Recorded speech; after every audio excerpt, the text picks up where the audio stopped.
সবাইকে।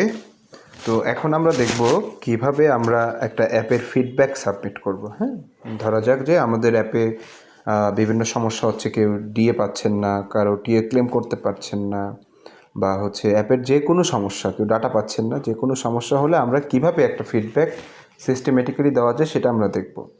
যেটার জন্য আমাদের অ্যাপের লগ ইন থাকতে হবে।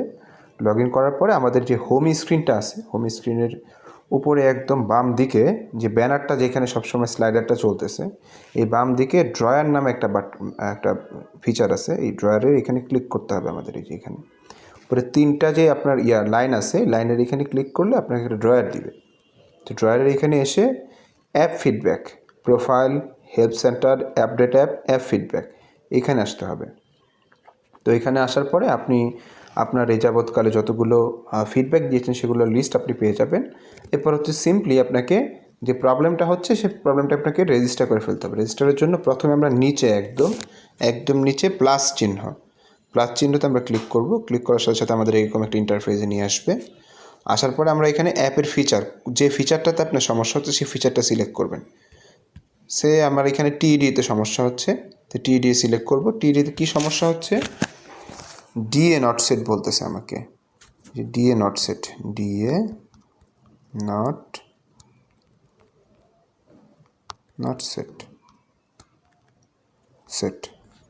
এখানে আমরা স্ক্রিনশটটা নিব। যেটার প্রবলেম হয়েছে সেই প্রবলেমের স্ক্রিনশটটা আমি নিয়েছি এখানে। এইখানে আমি নিয়ে আমি ফিডব্যাকটা পাঠিয়ে দিচ্ছি এখানে। এই যে ফিডব্যাকটা এখন রেজিস্টার হয়ে গেছে। এখন এই ফিডব্যাকটা নিয়ে আমরা কাজ করব, আপনার সাথে যোগাযোগ করব। সো আপনার কাজ হচ্ছে, যখনই অ্যাপে কোনো সমস্যা হবে, আপনার কাজ হচ্ছে এই ফিডব্যাক ফিচারটা ব্যবহার করে ফিডব্যাকগুলো সিস্টেমেটিক্যালি আপনাকে আমাদের কাছে পাঠাতে হবে। পাঠানোর জন্য কী করব আমরা?